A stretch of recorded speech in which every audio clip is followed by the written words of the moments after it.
Hi foodies, let's get into this delicious honey garlic ginger pork. So I have the pork marinated and I'll let you know in the description box what I used. And now we're just gonna give it a nice sear in the pan with some oil just to get some brown on there.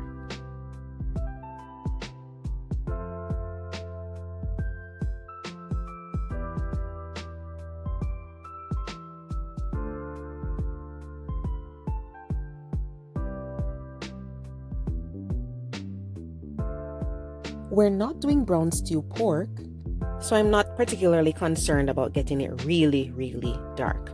All right, so we're just gonna be cooking the pork for a little bit and then we're gonna add those other elements that'll make it honey garlic pork.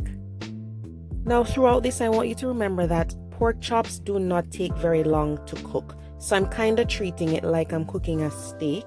And for these, you can cook these completely on top of the stove, or you can use an oven safe pan and finish the cooking process in the oven. So I just flipped that one over, nice brown color there. Do that for the others, and then we're gonna add the other ingredients.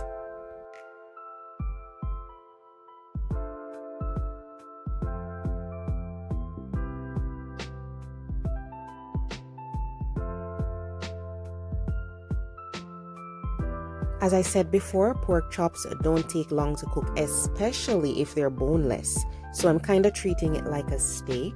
So I'm gonna go in now with some cold butter because we want to make this glaze nice and rich and flavorful.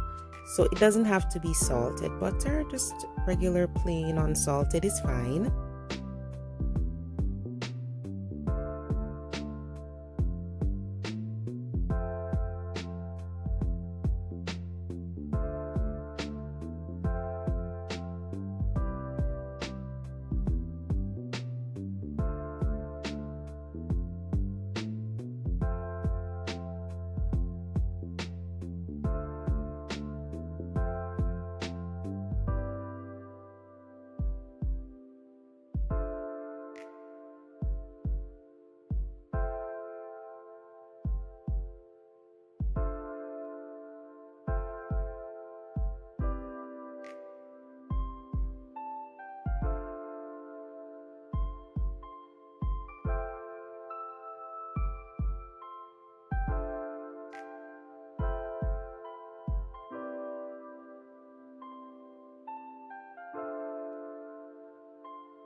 So once the garlic and the ginger are halfway cooked, then we're gonna go in with the delicious honey to make this nice and sweet and sticky.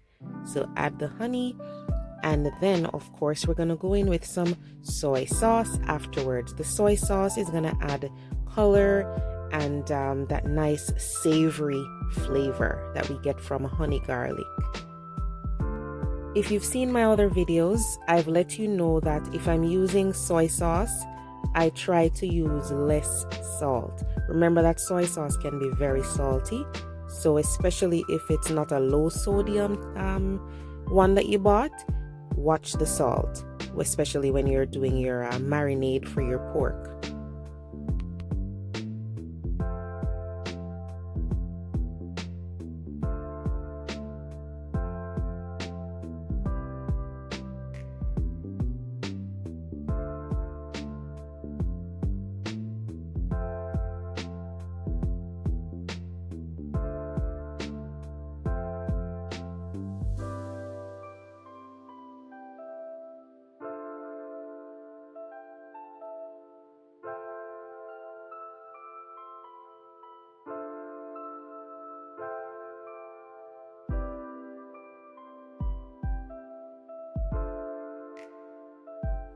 if you want your glaze or your honey garlic sauce to be a little thicker, then you can add a little cornstarch. Now this cornstarch must be dissolved in cool water first, or room temperature water first. And then what I do here is I just whisk it in. And you could take the pork chops out of the pan if you want to and whisk in the cornstarch, then put the pork chops back in the pot, or you can just do it like this, it's fine. And then allow the cornstarch to cook and just keep spooning that delicious liquid all over the pork. So guys, what you can do is you can complete the cooking of the pork chops on the stove, or you can put it in the oven and finish the cooking process. So I will leave some info in the description box as far as cooking time and temperature and some other details. But that's it guys, really simple and really delicious honey garlic ginger pork. When I did this on Sunday, I had it with some nice rice and peas and some corn. I'll leave the recipe for those, but you'll take a look here. There it is. So thanks for watching guys, and I will see you next time. Take care.